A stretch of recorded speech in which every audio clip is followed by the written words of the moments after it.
काही नाती बांधली जातात धाग्यांनी, काही नाती बनतात रंगांनी, पण जी नाती तयार होतात धागे आणि रंगांनी, आम्ही आहोत तुमच्या सोबत ती नाती अविस्मरणीय बनवण्यासाठी.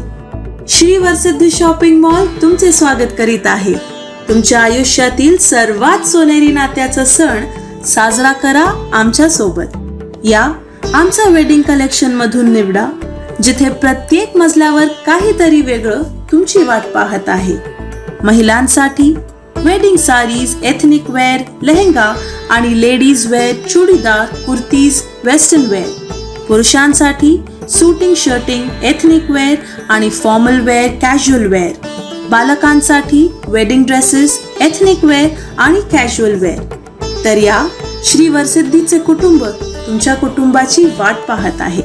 Shri Varasiddhi shopping mall, Azad garden जवळ, कस्तूरबा रोड, चंद्रपुर. मराठा समाज को ओबीसी कोटे से आरक्षण देने की सरकार के निर्णय के खिलाफ संविधान चौक पर जारी ओबीसी समाज के आंदोलन को कई संगठनों ने अपना समर्थन जाहिर किया. मराठा समाज को ओबीसी कोटे से आरक्षण देने का ओबीसी समाज ने कड़ा विरोध किया. मराठा को स्वतंत्र रूप से आरक्षण देने की मांग की गई है. ओबीसी आरक्षण से छेड़छाड़ या मराठा समाज को इसमें शामिल करने पर गंभीर परिणाम भुगतने की चेतावनी कुणबी समाज, ओबीसी समाज के विविध संगठनों और राष्ट्रीय ओबीसी महासंघ ने सरकार को दी है. रागापा नेता पूर्व मंत्री अनिल देशमुख, कांग्रेस नेता पूर्व मंत्री सुनील केदार और पूर्व कोलसे पाटिल ने सोमवार को संविधान चौक पहुंचकर ओबीसी आंदोलनकारियों से चर्चा की और अपना समर्थन जाहिर किया. आंदोलन को तिरले कुणबी सेवा मंडल के नितिन हांडे, संविधान और लोकशाही बचाव परिषद भाकपा नागपुर एंड नितिन देशमुख, प्रदीप कनेरे, विनोद खोबरे, अजय निकोसे, पुरुषोत्तम पाटिल, मनोज मेढे, अभय जिकर, नितिन कोटकर, विदर्भ माध्यमिक शिक्षक संघ के अनिल गोतमारे ने आंदोलन को समर्थन दिया. राष्ट्रीय ओबीसी महासंघ के अध्यक्ष डॉक्टर बबन राव तायवाड़े ने चेताया कि जब तक हमारी मांग पूरी नहीं होती तब तक आंदोलन जारी रहेगा. मराठा को ओबीसी कोटे से आरक्षण कतई बर्दाश्त नहीं किया जाएगा. आंदोलन पूरे राज्य में फैलेगा. तेली समाज की तरफ से मंगलवार 12 सितंबर को सुबह 11 बजे सिविल लाइन स्थित जवाहर वसति गृह में समाज के लोगों की बैठक बुलाई गई है. तेली समाज ओबीसी आंदोलन को समर्थन जाहिर कर चुका है और इसी मुद्दे पर यह बैठक बुलाई गई है. संताजी ब्रिगेड की शहर अध्यक्ष पूर्व पार्षद नाना जोड़े ने ओबीसी आंदोलन को समर्थन जाहिर करते हुए समाज बंधुओं को बड़ी संख्या में बैठक में शामिल होने का आह्वान किया है. दिवस आहे, काय सांगणार? तुम्ही या ठिकाणी विजिट केलेलं आहे. ओबीसी समाजाचं आंदोलन कालपासून नागपूर येथे चालू झालेलं आहे आणि आपल्या सर्वांना कल्पना आहे की ओबीसी समाजामध्ये आमचे कुणबी बांधव येतात, आमचे तेली बांधव येतात, आमचे माळी बांधव येतात, असे अनेक समाजाचे बांधव जवळ 350 समाजाचे बांधव या ओबीसी समाजामध्ये येतात. आणि ओबीसी समाजाचं जे आरक्षण आहे ते आपल्याला माहिती आहे किती आहे. त्याच्यामुळे राज्य शासन आणि केंद्र शासनाने निर्णय घेताना कोणत्याही पद्धतीनं ओबीसी समाजाच्या आरक्षणाला धोका न लावता मराठा समाजाला आरक्षण दिलं पाहिजे. मराठा समाजाला आरक्षण देण्याच्या बाबतीत कोणत्याही ओबीसी समाजाच्या नेत्याचा विरोध नाही आहे. मराठा समाजाने आरक्षण दिलं पाहिजे. पण ते आंदोलन देत असताना ओबीसी समाजाच्या मदत न देता त्यामध्ये मी काल सुद्धा सांगितलं, परवा सुद्धा सांगितलं की याच्यामध्ये एकच मार्ग जो दिसतो, जो आदरणीय शरद पवार साहेबांनी सांगितलं आहे. आणि त्यामध्ये पवार साहेबांनी सांगितलं आहे की लवकरात लवकर जर संसदेमध्ये जर बिल आणलं आणि त्या बिलामध्ये जर ते आरक्षणाची सीमा आहे 50%, त्या 50%च्या आरक्षणाच्या सीमेमध्ये जर 15-16% वाढ करून घेतली आणि त्यामध्ये जर मराठा समाजाला जर आरक्षण दिलं तर हा प्रश्न सुटू शकतो. आज राज्य शासन निर्णय घेत नाही. मराठा समाजाला आणि ओबीसी समाजाला आमने सामने आणून ठेवलेलं आहे. मराठा समाज आमचा अतिशय, आमचे मराठा समाजाचे चांगले संबंध आहे. मराठा समाजाला आरक्षण मिळालंच पाहिजे. पण अशा पद्धतीनं संसदेमध्ये बिल आणून जर हा निर्णय घेतला तर हा निर्णय लवकरात लवकर झाला तर अतिशय चांगल्या पद्धतीनं एक मेसेज संपूर्ण महाराष्ट्रामध्ये जाईल.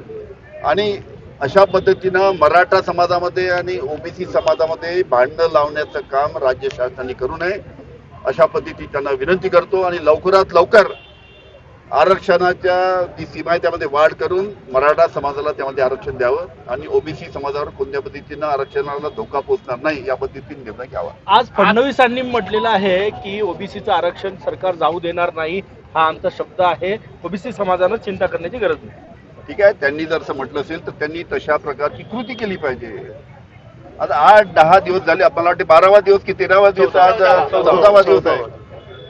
14वा दिवसापासून जे काही मराठा समाजाचे जे नेते आहेत किंवा मनोज जरंगे आहेत तिथे बसलेले आहेत. मग त्याच्यामध्ये लवकरात लवकर जर त्यांनी अशा पद्धतीचा निर्णय घेतला तर हा तिढा सुटू शकतो. हा जो मराठा समाज आणि ओबीसी समाज आमने सामने आलाय हा प्रश्न तिथे येणार नाही. लवकरात लवकर ही सध्याची स्थिती आहे ती लवकरात लवकर विरळेल. त्याच्यामुळे लवकरात लवकर राज्य शासनाने आणि केंद्र शासनाने निर्णय घ्यायला पाहिजे. तुमच्या गटाकडनं विधान परिषदेमध्ये एक अर्ज देण्यात आला की जे दादासोबत गेलेले आमदार आहेत ते अपात्र करण्यात यावे. जयंत पाटील यांनी अर्ज दिला काय की विक्रम काळे आणि हे जे सदस्य आहे विधान परिषदेतले जे अजित दादासोबत गेले. कसं आहे की आमच्या पक्षातनं, आमच्या ओरिजिनल राष्ट्रवादीमधनं, आमच्या राष्ट्रवादी काँग्रेस पक्षातनं जे काही आमदार, जे आमचे काही नेते आमच्यापासून दूर गेलेत त्यांना नोटीस दिलेला आहे. त्याची रितसर सुनवाई तुमच्या इलेक्शन कमिशन समोर होईल आणि योग्य तो निर्णय इलेक्शन कमिशन न्यायालय लक्षात ठेवून जे काही नियम आहे, जो काही नियम आहे त्या पद्धतीनं इलेक्शन कमिशन त्या बाबतीचा निर्णय देईल. नीलम गोरे यांच्याकडे तसा अर्ज दिला की यांना डिस्क्वालिफाय करावं. कसं आहे की आता सगळी प्रक्रिया आता आम्ही चालू केली आहे पक्षाने.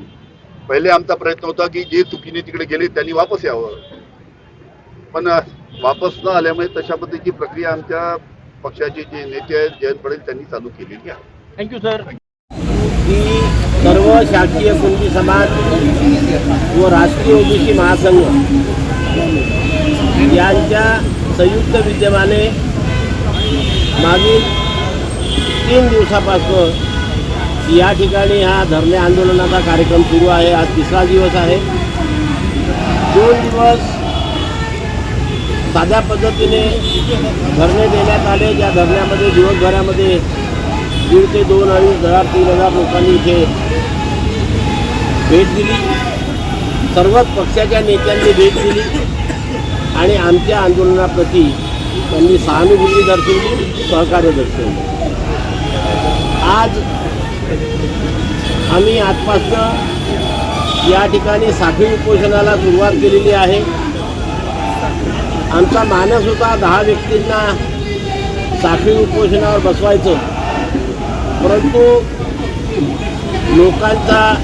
लोकांची तीव्र इच्छा ती आम्ही थांबवू शकत नाही. म्हणून आज 13 व्यक्ती या ठिकाणी साखळी उपोषणाला बसलेले आहेत आणि या साखळी उपोषणाला सुरुवात झाली.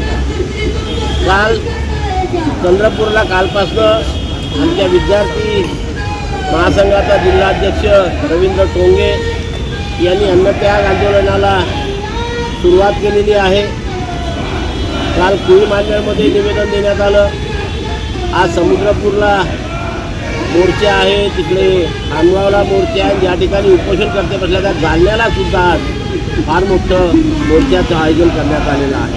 मुंबईमध्ये आमच्या सहकाऱ्यांची सभा सुरू आहे, जिथे पश्चिम महाराष्ट्र, कोकण इथे केव्हापासून आणि कसे कसे आंदोलन होतील त्याची भूमिका जाहीर होणार आहे. आणि अशा प्रकारे हे ओबीसी संवर्गाचं आंदोलन. नागपुर के सुप्रसिद्ध अल जमजम रेस्टोरेंट की शाखा अब चंद्रपुर में भी, होटल अल जमजम गैलेक्सी।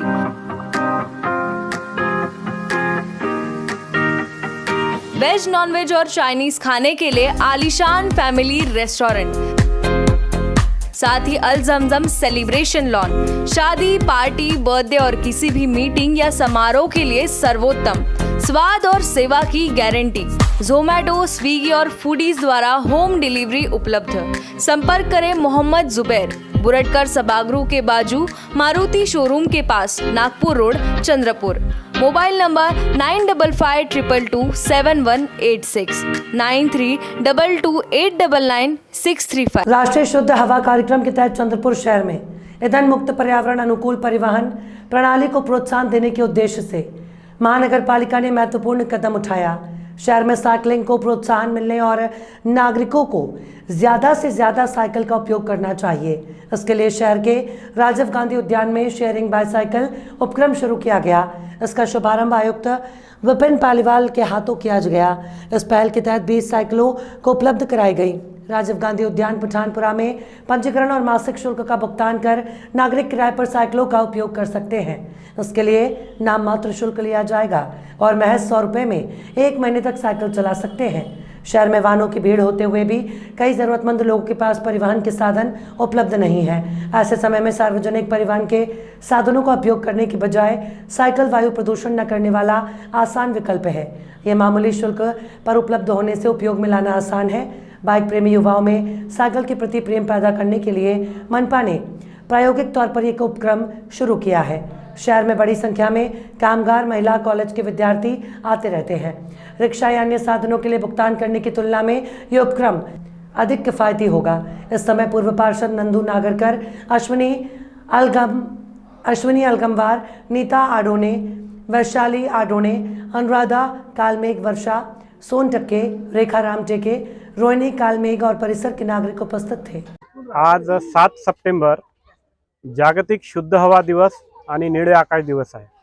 आज या निमित्त आपण चंद्रपूर शहर महानगरपालिकेतर्फे सकाळी सायकल रॅली आणि इलेक्ट्रिकल व्हेकलची रॅली घेतली आणि इथे राजीव गांधी योग नृत्य परिवार या गटामार्फत इथे आपण एक शेअरिंग सायकलचा हा नवीन उपक्रम सुरू केलेला आहे।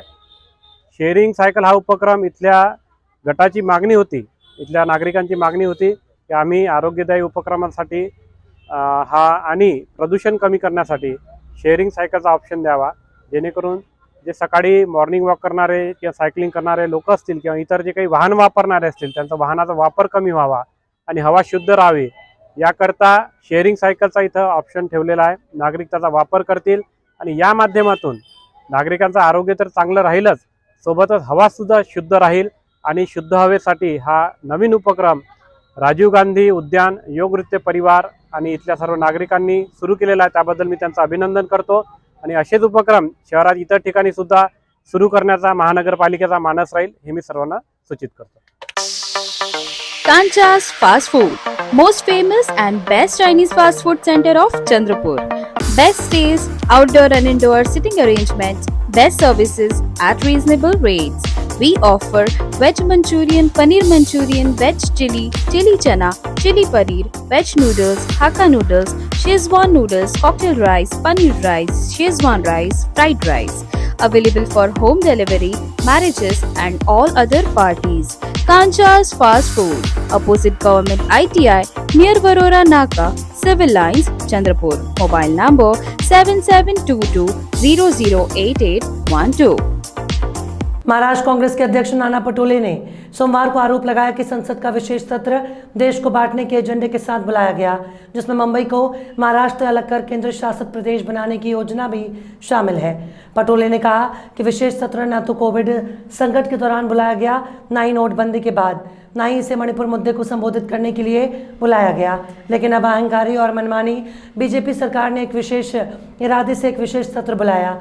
राज्य कांग्रेस प्रमुख ने आगे कहा कि मुंबई अंतर्राष्ट्रीय स्तर का शहर है, देश की वित्तीय राजधानी है, महाराष्ट्र और देश दोनों का गौरव है, लेकिन ये वही है जो बीजेपी नहीं देख सकती और मोदी सरकार की योजना सभी सत्ता केंद्रों को मुंबई से गुजरात ले जाने की है। ये कहते हुए कि पिछले 9 वर्षों में मुंबई के महत्व को कम करने के लिए कई कदम उठाए गए।